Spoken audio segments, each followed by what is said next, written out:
Magandang umaga sa lahat ng ating mga taga-subaybay dito sa YouTube community. At maraming salamat sa nag-subscribe. Ngayon ay mahigit na tayo 1,300. 1,300 na ba yun? So doon na tayo. So maraming salamat sa tiwala. Ngayon, pag-uusapan natin ang isang talakayan na tinatawag na Heart of the Gospel. Ito ang sentro sa entire New Testament. Sentro ito na nagpapakita kung gaano kalalim ang pag-ibig ng Diyos sa tao. So bago yan, mag-subscribe kayo sa channel. I-click mong subscribe para pag may bago tayong video na i-upload, ma-notify ka na may na-upload na naman tayo. So ngayon, basahin ko sa inyo, magsimula tayo, ang John 3:16 hanggang 18 tayo, pero unahin natin ang 16. Gayon na lamang ang pagsinta ng Diyos sa sanlibutan na ibinigay niyang kanyang bugtong na anak upang ang sinuman sa kanya'y sumampalataya ay huwag mapahamak kundi magkaroon ng buhay na walang hanggan. So itong hinahangad ng tao, buhay na walang hanggan. So ano ang nagtulak sa Diyos na ipadala niya ang kanyang anak sa sanlibutan na isakripisyo niya ang kanyang anak para sa anong dahilan? Una, according sa binasa natin, ang tao papunta sa kapahamakan na magkasala si Adan at Eva. Matik na kapag namatay ang tao, papunta doon sa kapahamakan. Siyempre wala nang iba, tinuturo naman sa atin sa apoy, sa impyerno, para pagbayaran ang kanyang kasalanan. So, doon ka papunta. So, ang nagtulak sa Diyos para ipadala niya ang kanyang anak in the person of Jesus Christ na mamatay sa krus. At ang sino mang sumampalataya sa kanya magkaroon ng buhay na walang hanggan, and then maiiwas ka sa kapahamakan.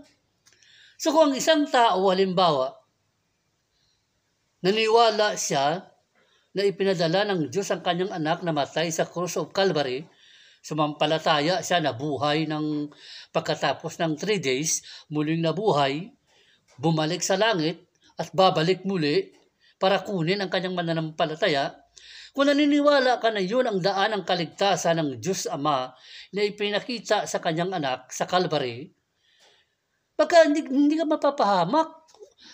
Walang impyerno maaaring mapunta ka roon. Iiwas ka ng Panginoon at magkakaroon ka ng buhay na walang hanggan. Ito actually ang pinapangarap ng tao, ang buhay na walang hanggan. Maliban ang blessing na hindi ka mapahamak kapag sumampalataya ka kay Kristo na iyong tagapagligtas. Blessing na iiwas ka ng Panginoon sa kapahamakan. Pangalawa, magkakaroon ka ng buhay na walang hanggan. Ayaw mo ng buhay na walang hanggan? Ito ang story ng Dracula at Vampira. Yung buhay na walang hanggan.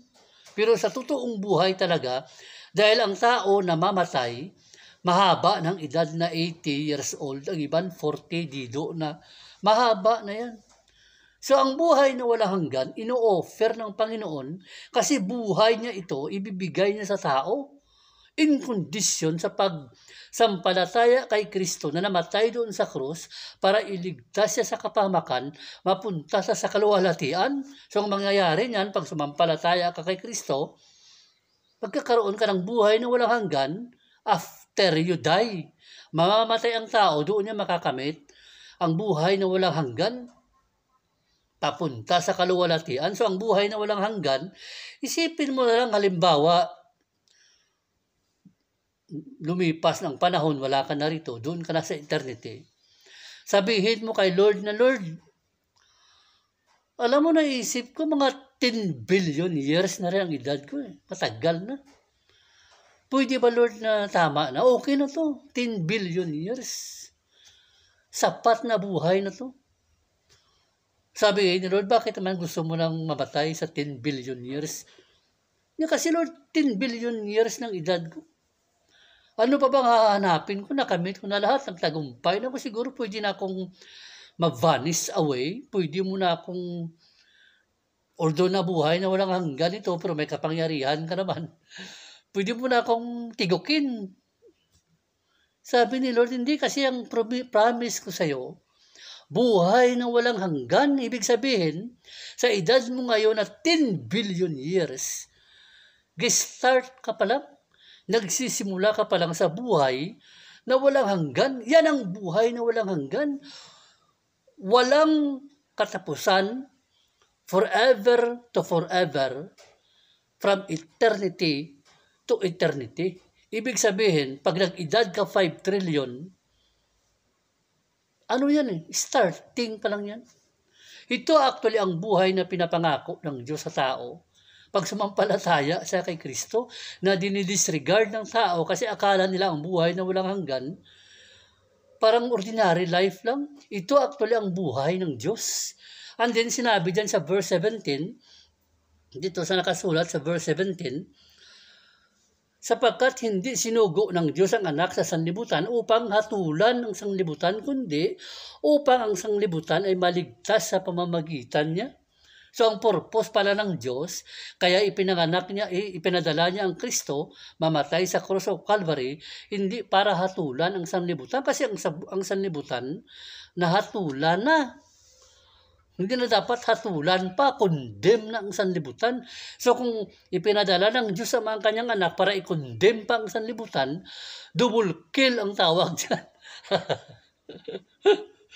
Ang tawag dyan, double kill, nahatulan ka na nga, hinatulan ka pa. So ang purpose ng Diyos, kaya pinadala niya ang kanyang anak para iligtas ka, hindi para hatulan.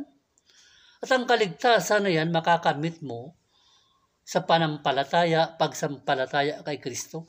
And then, sabi, anong verse 18 dyan, kung basahin nyo lang tuloy-tuloy, ang verse 18 nagsasabi, na ang sumampalataya, maliligtas, at ang hindi sumasampalataya, nahatulan na. So the moment na i-present sa iyo ang gospel at nireject mo ito, dito pa lang sa sanlibutan, nahatulan ka na. Diba? Hindi ka sumampalataya, was condemned already. Yan ang nakasulat sa English.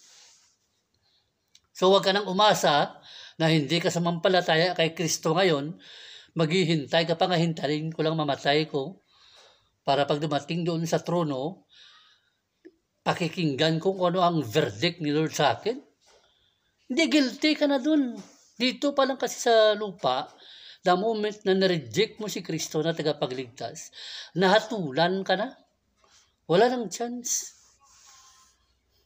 So, although open pa ang kaligtasan always sa tao, habang buhay siya may pag-asa, pero kapag final rejection na talaga, ayaw mo na talagang sumampalataya kay Kristo, dahil may relihiyon ka rin, yun ang problema ng tao later sa Judgment Day.